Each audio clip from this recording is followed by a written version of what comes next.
In 2281, a town in southern Nevada lay quiet under a toxic green cloud.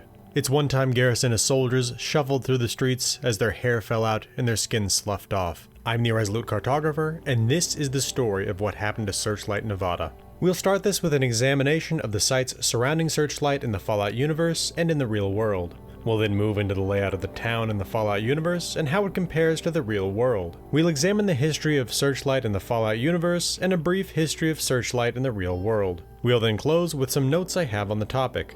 With that said, let's get started. In the Fallout universe, Searchlight lies southeast of the Vegas Strip, towards the southern end of the version of the Mojave Wasteland that we get to explore in Fallout New Vegas. To the northwest of Searchlight, the Legion raid camp serves as an outpost from which Caesar's forces harass caravans and take slaves.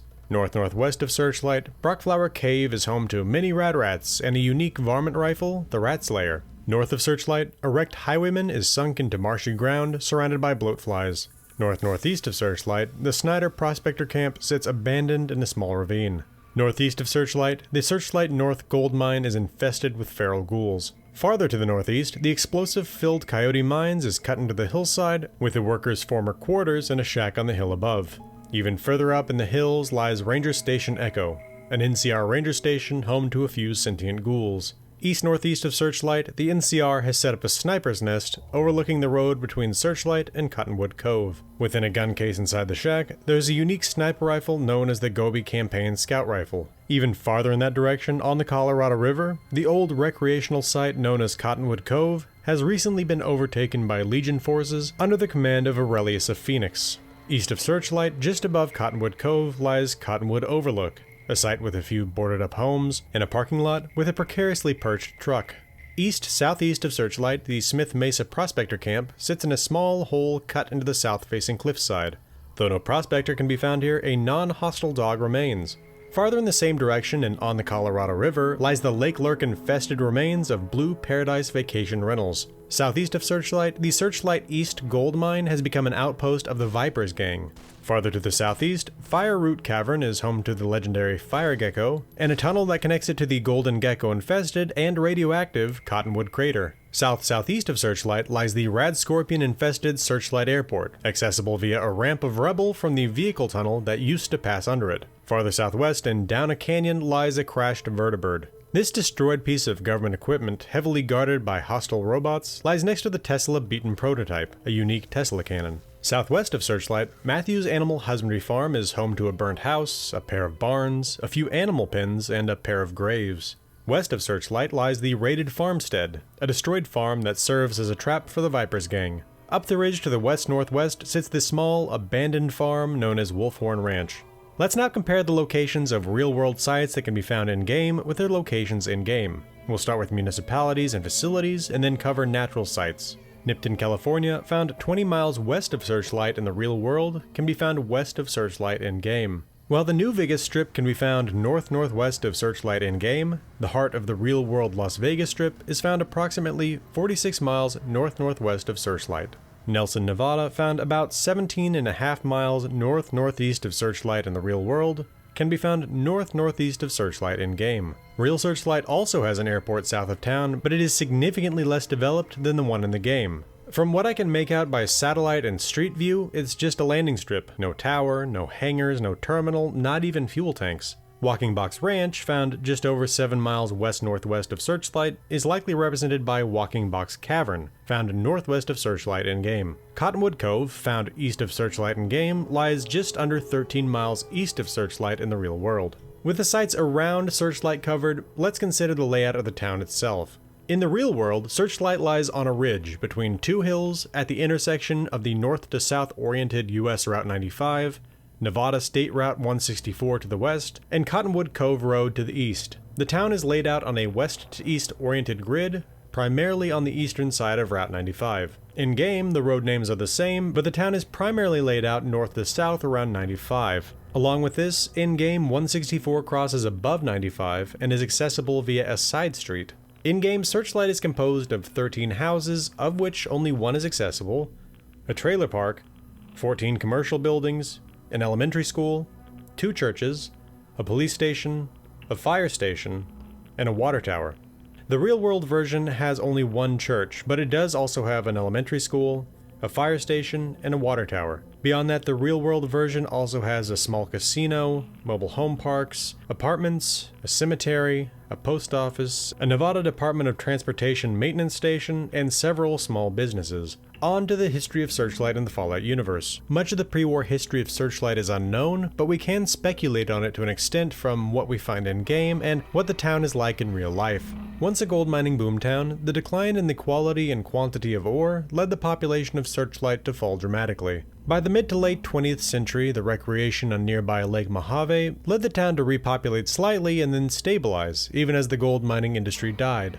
Searchlight in the Fallout universe appears to have been more prosperous than the real town given the size of the local airport. When the Great War came, while much of the Mojave was spared direct nuclear strikes, thanks to the ingenuity and largesse of Robert House and his missile defense system, a bomb did come down just to the southeast of town. Luckily for Searchlight, the blast appears to have been distant enough to not directly impact the town, and the weather pattern typical for that time of year would carry the fallout southeast and away from town. That said, while Searchlight appears to have been spared nuclear fallout, it did receive a nuclear payload as the bombs were coming down. 3 trucks carrying nuclear waste from the San Onofre Nuclear Power Station in Los Angeles, California, happened to be transiting the area on their way to a waste disposal site. Knowing the chaos that would come with a war, the police directed these trucks off the highway to wait for a safe time to continue their voyage. The Searchlight Firehouse was large enough to host the 2 smaller trucks, but too small for the third. The driver of this third waste truck headed down Cottonwood Cove Road, looking for a place to stop. As conditions in the region only worsened, these trucks never would complete their trip to the disposal site.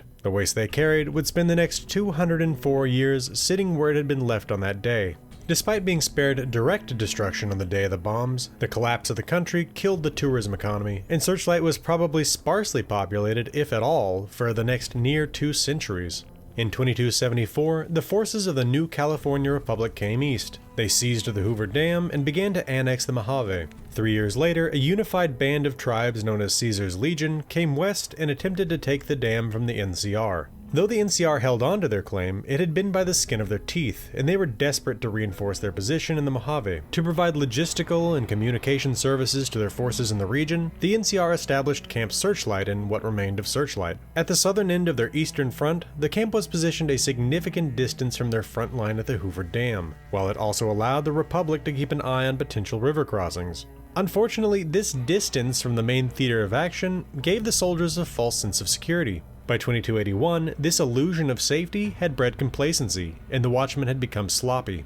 This combination of being important to the Republic's war effort and inattentive guards made the camp the perfect target for the Legion. Though Searchlight was too well armed and too far from the Legion's base of forces in Arizona for a standard attack, Caesar had alternative means of exacting his will. His special forces, known as the Frumentari, were able to cross the lines and conduct operations within NCR territory. To prepare for an offensive against the southern end of the NCR's forces, Caesar dispatched the head of his Frumentari, Vulpes and Colta, to the outskirts of Searchlight. This advanced position allowed the Legion to ambush supplies headed for Searchlight and recon the camp itself. As Incolta became aware of the guards' blind spots, his agents began to infiltrate Searchlight to look for internal weak points. On one of these outings, the Frumentari discovered the 2 truckloads of spent nuclear fuel rods from San Onofre. This intel provided Incolta the means of eliminating the camp and opening a new front in the war against the Republic. In late summer 2281, the Frumentarius sent a pair of legionaries through holes in the defenses of Camp Searchlight. Their orders: open as many of the casks stored within the Searchlight fire station as possible and return to their commander. Little did they know, they'd been sent on a suicide mission. After sneaking through the watch, the agents of the Legion managed to open 2 of the casks. Before they could open any others, they fell dead from the lethal amount of radiation they had unleashed. The effect of this attack on Camp Searchlight was terrifying. Over the coming hours, much of the camp died of radiation poisoning or were ghoulified. Assaults by Legion forces soon wiped out most of those who remained. Vulpes and Colta had laid practically an entire NCR base low at the loss of 2 men. By the time the Frumentarius moved on to his next operation, only a handful of survivors remained. Those survivors were led by First Sergeant Astor, the highest-ranking soldier in the area now that all of his superiors were dead.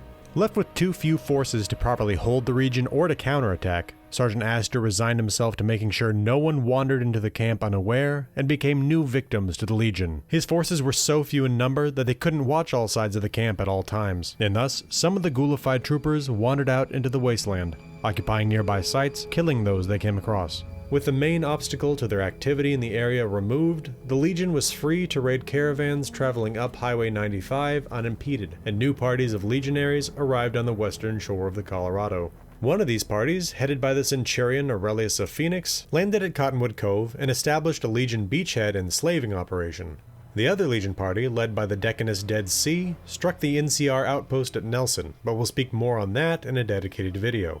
With his mission complete, Volpez and Colta moved on to his next target, Nipton, California, a story I told in another video. Not long after the fall of Camp Searchlight, a former courier with the Mojave Express arrived on its outskirts. The courier was hunting a man in a checkered suit, a man who had robbed them, shot them in the head, and left them buried in a shallow grave. This pursuit had just brought them through Nipton, where they had both witnessed Legion atrocities and met Volpez and Colta himself. Now they met First Sergeant Astor and were told of the situation in Camp Searchlight. Though their pursuit demanded they go north, they felt they needed to help the sergeant to lay his former comrades to rest. Taking a few radiation prophylactics and curatives from the sergeant, the courier walked into town. Despite their proactive use of Rad-X, the courier's radiation level rose rapidly. In the attempt to spend as little time in town as possible, they reactivated the camp's automated security turrets. These powerful guns put the ghoulified soldiers down as quickly as possible. As they fought the ghouls, the courier couldn't help but notice that they were carrying combat knives as they attacked.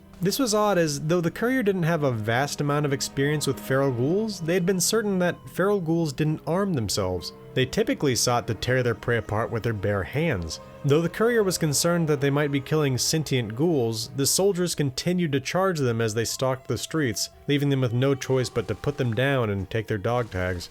The courier searched the Eastern Church and the elementary school. While they found plenty of golden geckos, there were no ghoul troopers. As their dosage continued to climb, the courier found a sign pointing to a storeroom in the basement of the church on Searchlight's west end. Hoping to find more Radaway, the courier headed inside. While they indeed found some Radaway within, they also found 3 scavengers, or prospectors as they were known in the Mojave. The head of these prospectors, a man named Logan, demanded to know what the courier was doing there. As the two began to speak, it became clear that this was no random occurrence. These men had been sent here by Alice Lafferty, the local head of the Crimson Caravan Company, an independent operation out of the NCR and the largest shipping company in the Mojave. The caravan had hired Logan and his fellows to scavenge supplies from the fallen camp. They were in this basement because they had documents stating that the storeroom should have a case of radiation suits, but they had yet to find them. When the courier offered assistance, as they would love to have a radiation suit of their own, Logan pointed them to the terminal that once belonged to Camp Searchlight's quartermaster. Upon hacking into the terminal, the courier found the quartermaster's reports.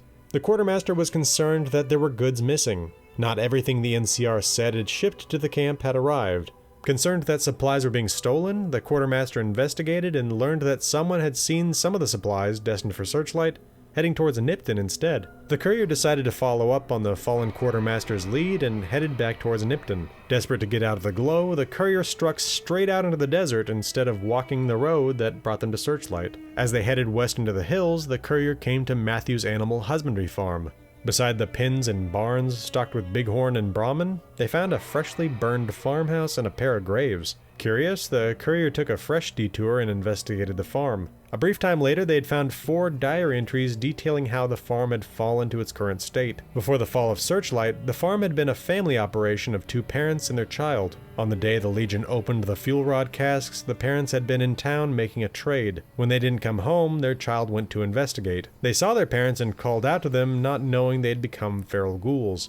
The ghoulified parents charged their child, forcing them to put their mother and father down. They had dragged their parents' bodies back home and buried them. After this, isolated and traumatized by the event, the child began to fear that the farm animals would become ghouls and attempt to eat them. Rather than let that happen, they went inside and burned the house down around them. Disturbed by what they had read, the courier departed the farm and made their way towards the highway and Nipton. In the old trading post, the courier came before boxcars once more. Having previously met them upon investigating the town, they asked if he knew anything about the stolen NCR shipments. He replied that he had indeed seen legionaries with NCR goods headed into a cave in the hills. With this new lead, the courier headed northeast to the hidden supply cave. After picking the lock on the entry door, they found a series of crates and the radiation suits they'd been looking for. With these goods in hand, the courier returned to Searchlight and the supply room in the basement of the Western Church.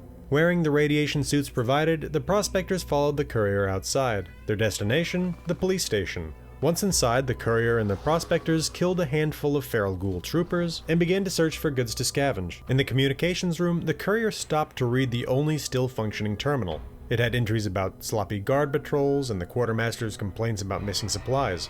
It appeared that the last entry was in process of being typed when the attack went down. The courier left the computer and went back to scavenging, specifically NCR guns, computer parts, and radio parts. After securing an NCR submachine gun, pistol, and grenade launcher, and a handful of both computer and radio parts, the party went outside once more. This time, they were headed for the fire station. Even wearing the radiation suit and dosed with Rad-X, the courier could see their radiation level climbing fast as they approached the fire station. Within, the party was welcomed by the sight of a massive Rad Scorpion Queen and 2 of her young. After a harrowing fight, the monstrous beasts and one of the prospectors lay dead. Across the garage, the courier saw the corpses of the 2 legionaries next to the open fuel rod casks. Daring to approach the scene, they checked the bodies and found a note from Vulpes and Colta detailing their orders. Stepping back from the casks, the party moved upstairs to where the radiation level was slightly lower. Here once again they searched for guns, computer parts, and radio parts. In the fire chief's office, the courier found a terminal with an entry from before the war detailing the arrival of the casks downstairs and about the 3rd truck heading down towards Cottonwood Cove. After making a mental note of this, they continued their search of the area. With everything collected, the courier returned to Logan. This was the point where the prospector turned on them. After battling the 2 remaining scavengers, the courier collected the guns they had given Logan in the hope of salvaging the situation. With that, they left the highly radioactive fire station and returned to the streets. Now wearing a radiation suit, the courier returned to their previous task of claiming dog tags for Sergeant Astor. With 9 sets of dog tags in hand, the courier began to search one of the houses on the southern side of town. Here they came across another ghoulified soldier, but this one didn't attempt to attack them. The courier spoke with the ghoul and learned that his name was Private Kyle Edwards. Since the attack, Private Edwards had been hiding in his old bunkhouse, afraid to leave. He feared what the additional radiation outside might do to him and the rad scorpions wandering the area. The courier knew that they needed his dog tag for Sergeant Astor, but Private Edwards wasn't like the others. They decided to check with the sergeant and see what he wanted to do. Upon exiting the house, the courier was set upon by 3 massive rad scorpions. After leading these beasts on a chase around the area, firing grenades at them as they ran, the courier managed to put them down.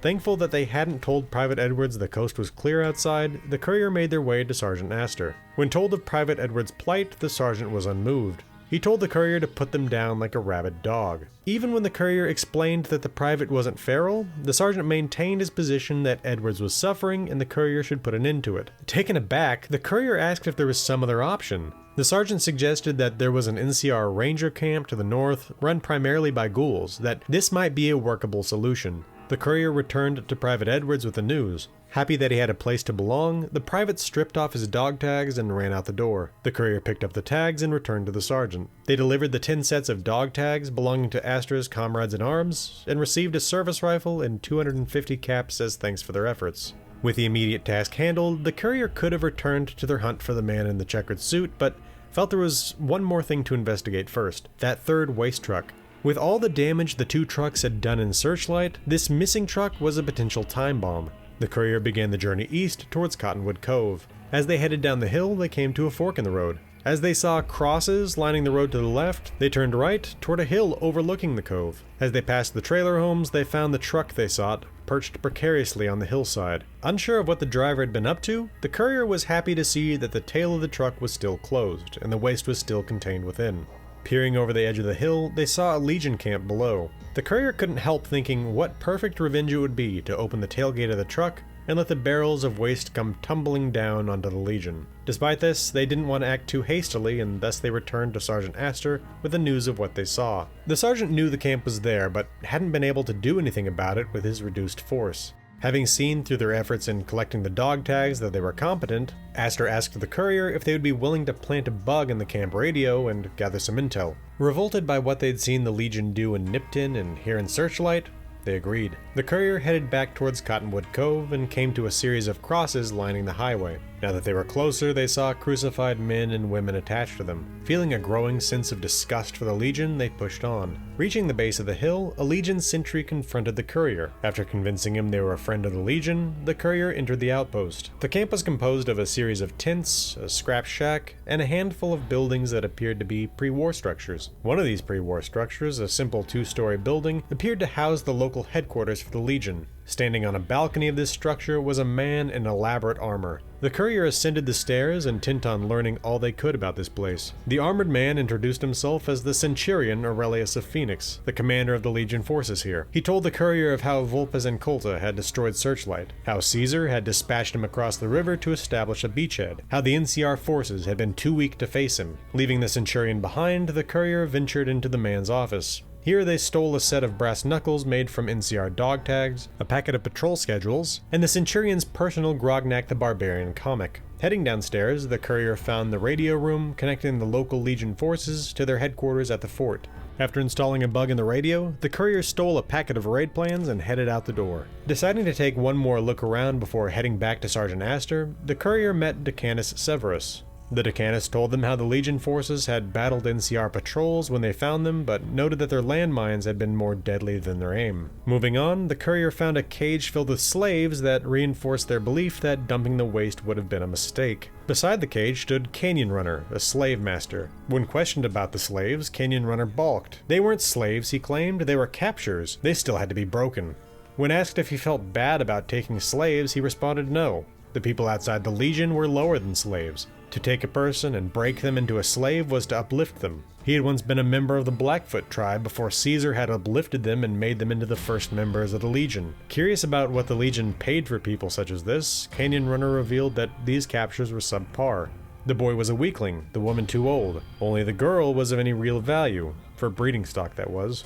Canyon Runner was willing to sell them for 300 caps. Hoping to free these people, the courier paid Canyon Runner and entered the pen. With their explosive collars removed, these three ran from the camp as fast as their legs would carry them away. With that, the courier had seen enough. They left Cottonwood Cove and headed back to Sergeant Astor. The sergeant was thrilled at the intel claimed by the courier and had only one more suggested course of action: destroy the camp. With all they'd seen and heard, the courier was on board. They headed back down towards Cottonwood Cove and decided a little poetic vengeance was in order. Turning right, they returned to Cottonwood Overlook and the truck of nuclear waste. With the camp below free of innocents, the courier opened the tail door and let barrel after barrel of nuclear waste from San Onofre roll into Cottonwood Cove. Just as Vulpes and Colta had watched his attack on Searchlight with satisfaction, the courier saw the legionaries fall dead. Donning their radiation suit and popping some Rad-X, the courier descended into the camp once more. Searching the camp, they found the entire party of Legion forces deceased, even Aurelius of Phoenix, whose corpse sat limply at his desk. Satisfied, the courier returned to Sergeant Astor with news of this success.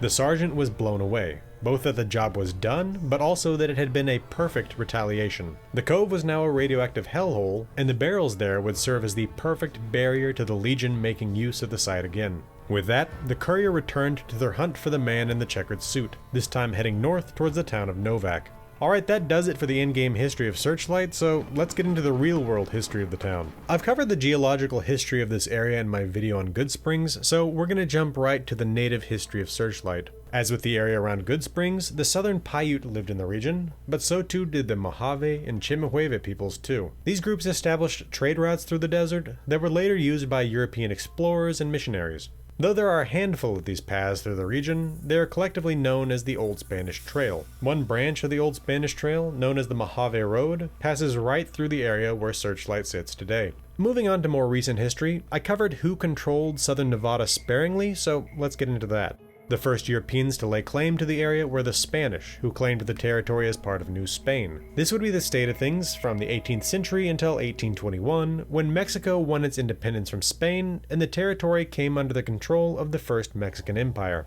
Between the years of 1823 and 1824, it became part of the Mexican Republic.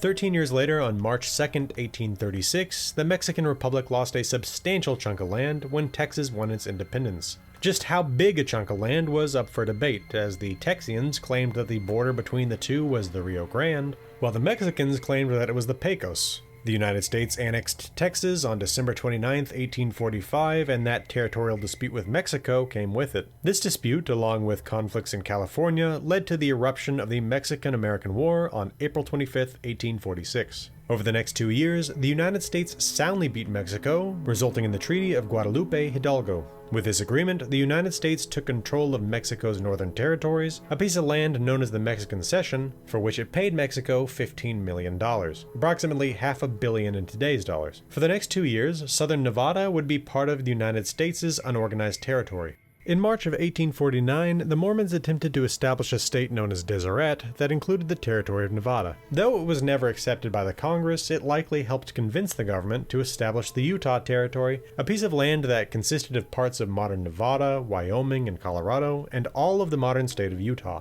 Southern Nevada was made part of the New Mexico Territory later that same year in December of 1850. That territory was enlarged on August 4, 1854, when the United States and Mexico concluded the Gadsden Purchase, extending the border south into Mexico. On March 2, 1861, as the secession crisis was raging, the United States Congress created the Nevada Territory from the western end of the Utah Territory.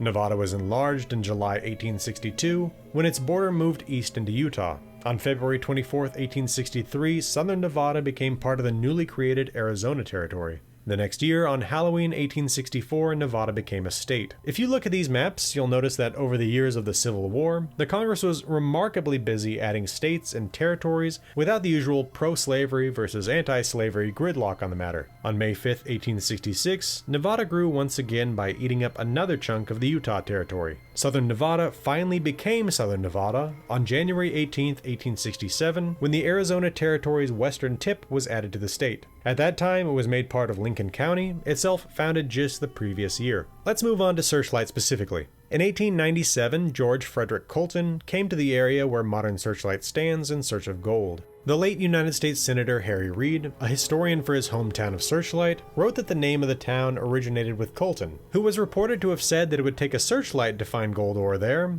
shortly before he found gold on May 6, 1897. By the next year, a mining camp had been organized in Searchlight, and workers began to flood into the area. In 1900, the Quartet Mining Company formed, eventually going on to extract more than half the ore mined in Searchlight. By 1902, there were 1,500 people living and working in Searchlight. To move the ore more efficiently, the Quartet Mining Company built a rail line to the Colorado River. From there, the ore was loaded onto steamboats and carried down the river to Needles, California, where it was loaded onto trains of the Santa Fe Railroad. A second rail line was built to Searchlight in 1907. Known as the Barnwell and Searchlight Railway, this rail spur was built off the Eastern California Railway, itself a spur off the San Pedro, Los Angeles, and Salt Lake City Railway. 1907 was also the year that Scott Joplin, composer of the famous ragtime tune Maple Leaf Rag, wrote the Searchlight Rag. That year, the population of Searchlight would peak at around 5,000. Over the coming decade, the town began to decline as the quality and quantity of gold ore recovered from its mines began to fall. On July 1st, 1909, Clark County was split off from Lincoln County. At the time, Searchlight was one of the larger communities in Clark County and was considered a possibility to become the county seat. That honor instead went to the quiet ranching community known as Las Vegas. As the ore flow from the town continued to decline, rail traffic reduced and the population began to abandon the community. In 1914, the Arrowhead Trail motorway was organized, reaching Searchlight by 1915. Running from Los Angeles to Salt Lake City, the road gave Searchlight a bit of a lifeline against its flagging fortunes. In 1923, a flood wiped out part of the Barnwell Searchlight Railway and the line was torn up rather than repaired. 4 years later, in 1927, US Route 91, a new highway, was constructed bypassing Searchlight, leading to further decline.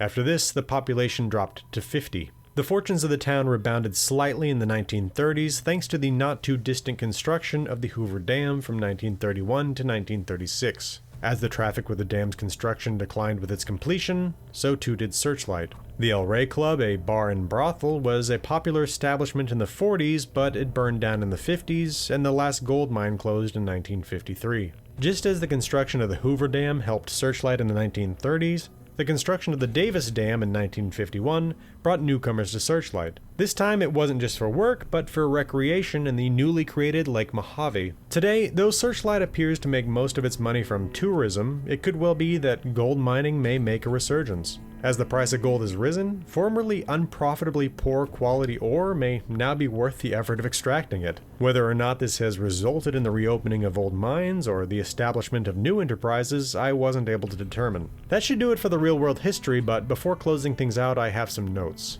First, I want to make it clear that the outcome of the quests detailed here were potentially canonical outcomes. I shared what I believe to be the best option for someone playing a moral and NCR-aligned playthrough. If, as a player, you are doing a Legion-aligned playthrough, you'd obviously choose a different outcome to these events. Some of the following points will specifically detail these possible versions of things. Second, looting the radiation suits from Logan and his fellow prospectors doesn't remove the appearance of them wearing them. I'm not sure why this was done by Obsidian, but I just thought it was interesting. Along with this, it is highly likely that one or all prospectors will die fighting the Rad Scorpion Queen. She hits hard, and none of the prospectors, not even Logan, are considered essential. If Logan dies, his quest, Wheel of Fortune, fails. Third, the soldiers that Sergeant Astor wants you to put down for the side quest, We Will All Go Together, are specifically Ghoul Troopers, not Feral Ghoul Troopers. The Ghoul Troopers, unlike Feral Ghoul Troopers, do not respawn after death, but they do drop dog tags. Something to note here, as I said in the narrative, is that the Ghoul Troopers attack you with knives. This indicates that they are sentient and not feral.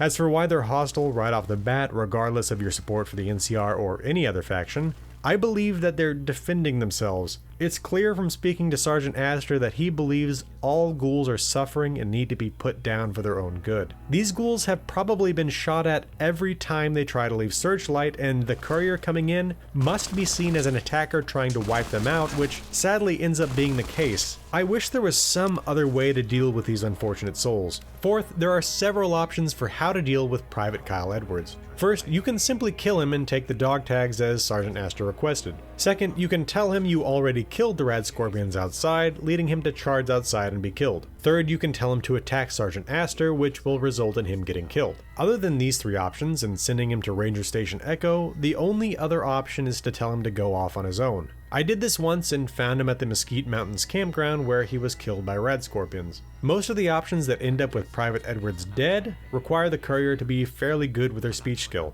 Fifth, if you've already destroyed Cottonwood Cove before going to plant the bug on behalf of Sergeant Astor, he's amazed and he thanks and rewards you on the spot. Sixth, I have 4 points on dropping the barrels on Cottonwood Cove. First, it's not the only way of clearing the camp.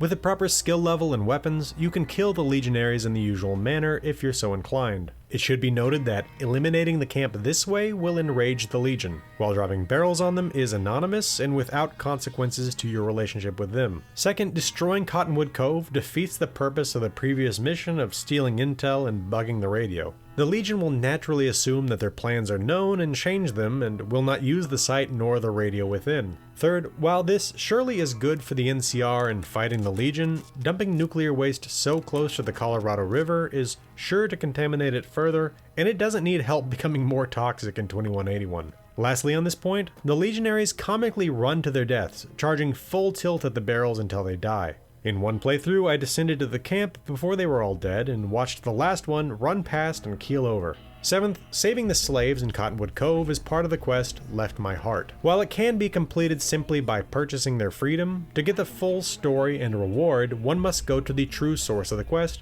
Frank Weathers. Mr. Weathers is located in the Aerotech Office Park east of New Vegas. A place for the destitute of the NCR to rest, Mr. Weathers can be found within a tent here. Speaking with him, he reveals that he's a farmer from Junktown who brought his family to New Vegas. After Frank lost all their money, the family started to head back home. They were passing close to Searchlight when the Legion charged them. Mr. Weathers abandoned his wife and 2 children and ran for his life while they were being captured. In speaking with the Rangers, they told him that his family was likely at Cottonwood Cove, but didn't have the resources to go after them. The courier can offer to rescue them, which starts the quest. Regardless of how you start the quest, the family is not interested in going back to Mr. Weathers and instead head for the Followers of the Apocalypse base at the old Mormon fort in Freeside. Returning to Mr. Weathers, a courier with a speech skill of 35 can attempt to get him to clean himself up so he can be worthy of them. Otherwise, he's happy to continue his drunken gambling ways. It should be noted here that with a speech skill of 50, the courier can convince Canyon Runner that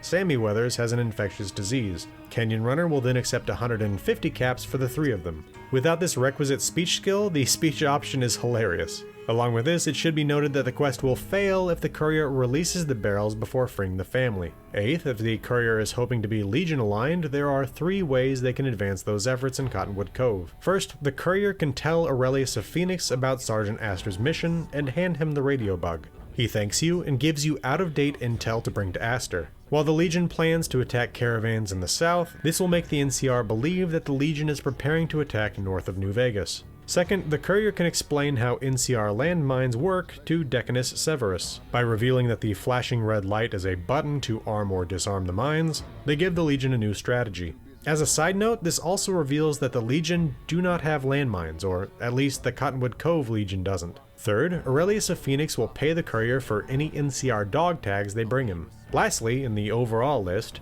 there are 3 Wild Wasteland perk events in the area. First, having the perk will cause the Rad Rats in Brockflower Cave to instead be these pale, blue-eyed creatures known as rodents of unusual size. This is a reference to the 1987 film The Princess Bride, in which rodents of unusual size were monsters of the fire swamp.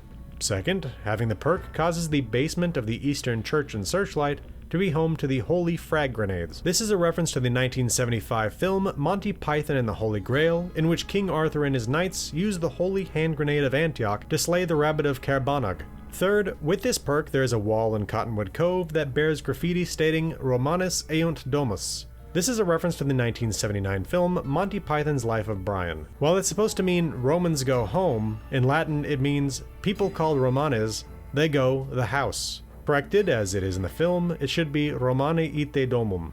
Alright, I think that'll do it for the story of what happened to Searchlight. Follow me on X for lore video announcements at Gaming with Maps. My Discord is open to the public, there's a link in the channel's banner. I stream every Friday evening on YouTube, come check it out if you're interested. If you appreciate what I do here and you want to support the channel financially, you can become a member on YouTube or a patron of Patreon. I want to thank my channel members and patrons Mesothelioma, 76 at Texas, Dark Malcontent, Real76, Dr. Orion, Samsung Smart Fridge, Night Spearhead, Ahotep, Despy, Chris G059, and Ricey41YT for their support. This has been the Resolute Cartographer. Thanks for watching. I'll see you again next time.